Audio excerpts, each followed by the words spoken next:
નમસ્કાર બાલ મિત્રો, યુટ્યુબ ચેનલમાં આપનું હાર્દિક સ્વાગત છે। આજે આપણે ભાગ નંબર 115માં દાખલા નંબર 6થી આગળનું દાખલાનું સોલ્યુશન મેળવશું। તો ચાલો આપણે શરૂ કરીએ। દાખલો નંબર 6, દરજી ઉપયોગ કરે તે મેજર ટેપ કેટલા સેન્ટીમીટર સુધીનું માપન કરી શકે?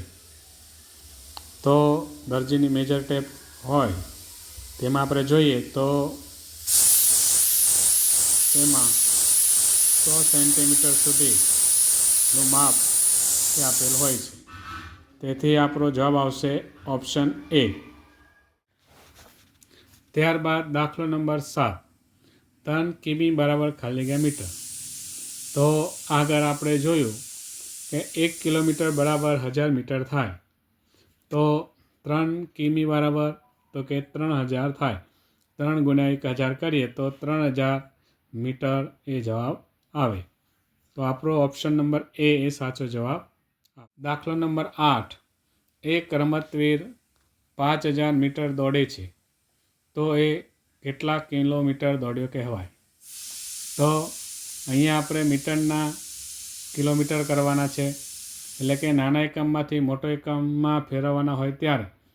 તો આપણે ઉપરનો દાખલો જે જોયો તે પ્રમાણે આ કિલોમીટરમાંથી મીટર કર્યા છે, હવે મીટરમાંથી આપણે કિલોમીટર કરીશું। તો 1000 મીટર બરાબર 1 કિલોમીટર, તો 5000 મીટર બરાબર તો કે 5 કિલોમીટર થાય, એટલે આપણો option number B option number A આપણો સાચો જવાબ છે। ત્યારબાદ દાખલો નંબર 9, 90000 મીટર બરાબર ખાલી જગ્યા કિમી। તો 90000 મીટર બરાબર કેટલા કિમી થાય? તો 1000 મીટર બરાબર 1 કિમી, તો 90000 મીટર બરાબર તો 90 કિમી જવાબ આવે, એટલે કે ઓપ્શન નંબર સી એ આપણો સાચો જવાબ આવે। ત્યારબાદ દાખલો નંબર 10, 3 મીટર અને 20 સેન્ટીમીટરને સેન્ટીમીટરમાં રૂપાંતર કરો। તો અહીંયા આપણે જોઈએ તો 3 મીટર બરાબર 300 સેમી અને બીજા 20 સેમી, તો 300 સેમી વત્તા 20 સેમી કરીએ તો 320 સેમી થાય, એટલે આપણો જવાબ આવશે ઓપ્શન નંબર એ 320 સેમી આપણો જવાબ આવશે। ત્યારબાદ 900 સેન્ટીમીટરને મીટરમાં રૂપાંતર કરો। હવે અહીંયા સેન્ટીમીટરમાંથી મીટરમાં ફેરવવાના છે, તો 100 સેન્ટીમીટર બરાબર 1 મીટર, તો 900 સેન્ટીમીટર બરાબર તો કે 9 મીટર થાય, તો આપણે અહીંયા ઓપ્શન નંબર એ આપણો સાચો જવાબ આવશે। બાદ દાખલો નંબર 12, 2 સેન્ટીમીટરને મીટરમાં રૂપાંતર કરો। હવે આગળ દાખલો ગણો તેવી જ રીતે કરીશું આપણે, તો નાના એકમમાંથી મોટા એકમમાં રૂપાંતર કરવાનું હોય તો 100 વડે ભાગવાના। તો 100 સેમી બરાબર 1 મીટર થાય, તો 2 સેમી બરાબર કેટલા? તો 2 સેન્ટીમીટર, એટલે 2/100 કરીએ તો 2 શતાંશ જવાબ આવે। તો આપણે અહીંયા જોઈએ તો એકમ દશક 100 0.2 શતાંશ, એટલે કે ઓપ્શન નંબર બી એ આપણો સાચો જવાબ આવે।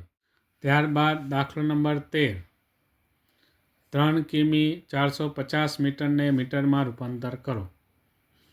તો આપણે જોઈએ તો 3 કિલોમીટર બરાબર 1000 મીટર થાય, તો 3000 મીટર વત્તા 450 મીટર, એટલે 3450 મીટર થાય। તો આપણને આપેલા ઓપ્શનમાંથી જોઈએ તો પહેલો ઓપ્શન છે 3450 મીટર, તે આપણો સાચો જવાબ આવશે। ત્યારબાદ દાખલો નંબર 14, 9 કિમી અને 50 મીટરને મીટરમાં રૂપાંતર કરો। તો 9 કિલોમીટર એટલે 9000 મીટર વત્તા 50 મીટર, એટલે આપણે 9000 વત્તા 50 કરીશું, એટલે 9050 મીટર આપણો સાચો જવાબ આવશે, એટલે કે ડી। આપણે દાખલો ગણવો હોય તો આ રીતે આપણે સૂત્ર મૂકી શકાય. 1 કિમી બરાબર 9000 મીટર, તો 9 કિમી બરાબર કેટલા? તો 9000, અને બીજા 50 મીટર છે એનો આપણે સરવાળો કરીએ તો આ રીતે આપણો જવાબ આવે. ત્યારબાદ દાખલો નંબર 15, 4020 મીટરને કિલોમીટરમાં રૂપાંતર કરો. તો આપણે હમણાં સૂત્ર જોયું તેવી રીતે કરીએ તો 1000 મીટર બરાબર 1 કિમી, તો 4020 મીટર બરાબર કેટલા? તો 4020 ભાગ્યા 1000 કરીએ તો અહીંયા આપણે જોઈએ તો એકમ, દશક, સો, હજાર, 4 કિલોમીટર અને 20 કિલોમીટર મીટર આ રીતે આપણે લખી શકાય. એટલે કે 4.0.20 કિલોમીટર આ રીતે આપણો જવાબ આવે. ઓપ્શન નંબર બી એ આપણો સાચો જવાબ છે. તો બાલમિત્રો, આજે આપણે ભાગ નંબર 115માં દાખલા નંબર 6 થી 15નું સોલ્યુશન મેળવ્યું. હવે પછી આપણે ભાગ નંબર 116માં આગળના દાખલાનું સોલ્યુશન મેળવશું. નમસ્કાર.